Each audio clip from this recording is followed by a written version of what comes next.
Vamos lá. Questão 1 da lista de calorimetria do Enem de 2017, tá? É bem recente aí a questão. No manual fornecido pelo fabricante de uma ducha elétrica de 220 volts, é apresentado um gráfico com a variação de temperatura da água em função da vazão para 3 condições, tá? Quando você liga o chuveiro no morno, no quente ou no superquente. Na condição superquente, a potência dissipada é de 6.500 watts.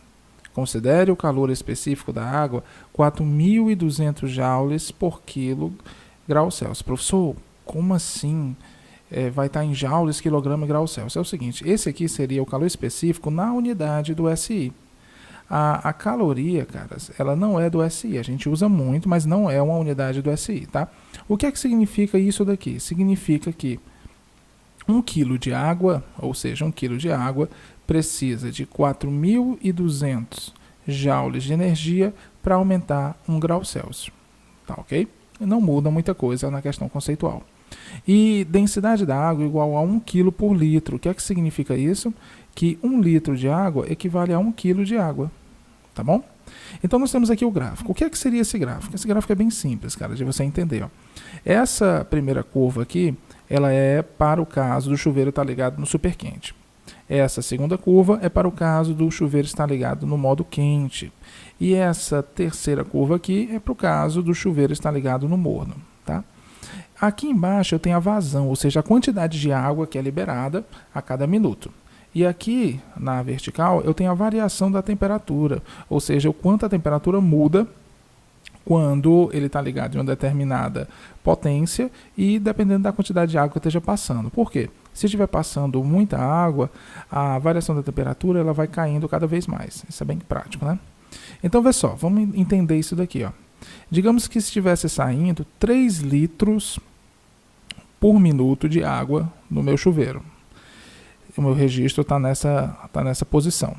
Se eu subir aqui, eu vou ver que no caso dele estar ligado no modo morno, a variação da minha temperatura vai ser de aproximadamente 12 graus Celsius.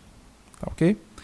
Se eu continuar subindo, eu vou descobrir mais ou menos quanto vai ser para a mesma vazão a variação da temperatura caso ele esteja ligado no quente. Então seria aproximadamente 24. E aqui no caso, se ele estiver ligado no super quente, seria aproximadamente aí 32. Tá ok? Então com esse gráfico a gente consegue perceber essas coisas.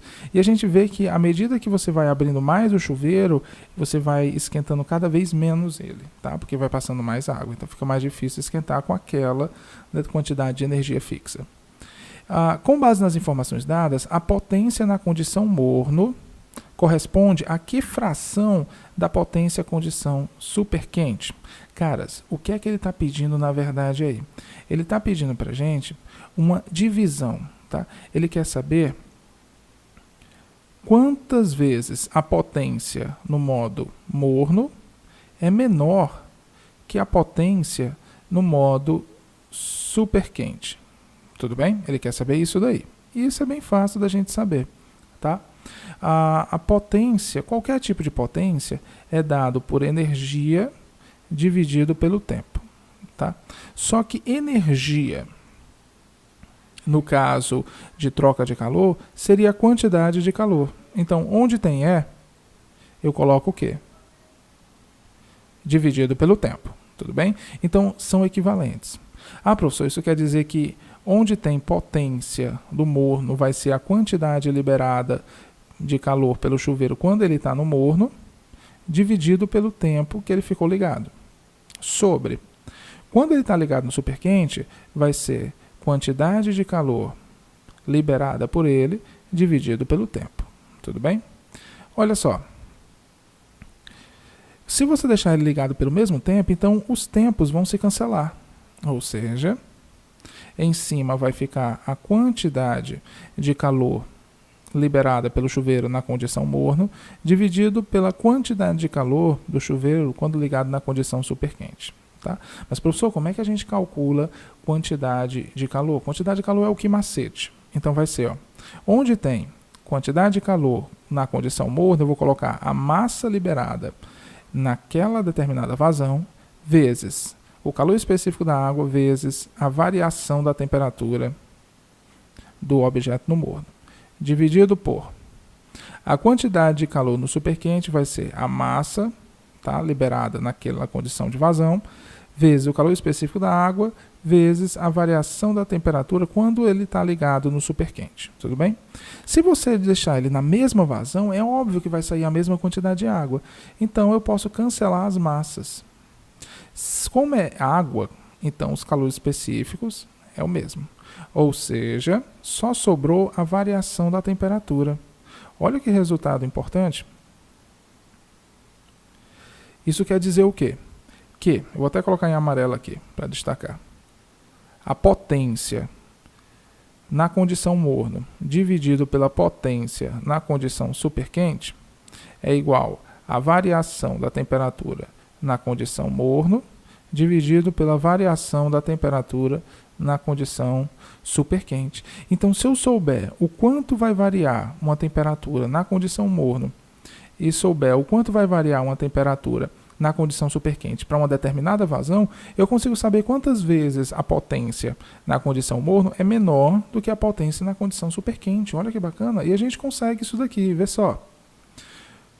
Quando eu estava analisando esse gráfico aqui, eu vi que quando ele está com 3 litros por minuto, tá? Na condição morno, a variação de temperatura dele sofrida é aproximadamente 12 graus Celsius. Quando ele está na posição superquente, isso daqui vai ser de aproximadamente 32. Tá? Isso aqui vai ser aproximadamente 32. Não é isso? Então, onde tem a variação da temperatura do morno, eu vou colocar 12. E onde tem do superquente, eu vou colocar 32. Tá? Eu vou simplificando, divido por 2 em cima, divido por 2 embaixo. Então, eu vou ter aqui 6 sobre 18. 18 não, desculpa, 16. Se eu dividir por 2 em cima e dividir por 2 embaixo, eu vou ter 3 sobre 8. Pronto. Então, isso quer dizer que a potência na condição morno sobre a potência na condição superquente é igual a 3/8. Tá? Professor, o que é que significa isso? Cara, isso significa o seguinte, que a potência na condição morno ela é 3/8 da potência na condição superquente. Tá, ok? Ou seja, se a potência na condição superquente ela fosse 8, então a potência na condição morno seria 3. Tá? Mais ou menos isso.